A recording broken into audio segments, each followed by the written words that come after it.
Assalamualaikum dan salam sejahtera anak-anak yang pengetua kasihi. Hari ini pengetua nak kongsi satu perkara yang nampak kecil tetapi mampu mengubah hidup kamu secara besar. Latih diri perbaiki setiap hari. Anak-anak, ramai murid mahu berubah secara drastik. Mahukan markah naik mendadak. Mahukan keputusan hebat dalam sekelip mata. Mahukan jadi pandai serta-merta.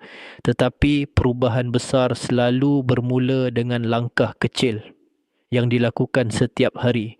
Wahai anak-anak, pengetua nak kamu faham ini. Kejayaan bukan tentang siapa laju berubah tetapi siapa yang konsisten memperbaiki diri. Tak perlu tunggu tahun depan. Tak perlu tunggu minggu depan. Tak perlu tunggu mood datang. Mulakan hari ini. Perbaiki sedikit setiap hari. Contohnya, hari ini tambah 10 minit belajar esok, tambah lagi sedikit. Hari ini siapkan kerja rumah esok, buat latihan tambahan. Hari ini cuba faham satu bab, esok ulang untuk kukuhkan. Hari ini kawal penggunaan telefon, esok kawal lebih baik latih diri. Hari ini hormat guru, esok tingkatkan adab. Perbaikan kecil. Tapi jika dihimpunkan selama 30 hari, hidup kamu berubah tanpa kamu sedar. Anak-anak, pengetua nak kamu tahu, bukan semua orang berbakat besar, tetapi semua orang boleh memperbaiki diri sedikit setiap hari.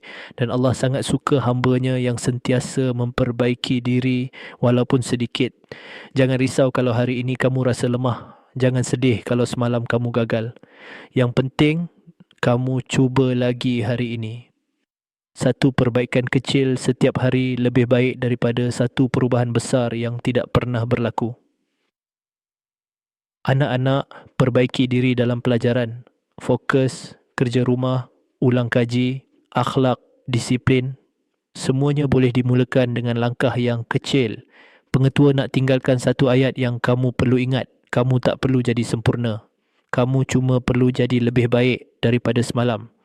Dan bila kamu lakukan itu setiap hari, kamu akan terkejut dengan betapa hebatnya diri kamu nanti. Sebelum pengetua akhiri, jika video ini bermanfaat, jangan lupa subscribe channel pengetua agar lebih ramai murid mendapat motivasi dan kekuatan untuk memperbaiki diri setiap hari. Terima kasih anak-anak. Mulakan hari ini dan jadilah lebih baik sedikit daripada semalam.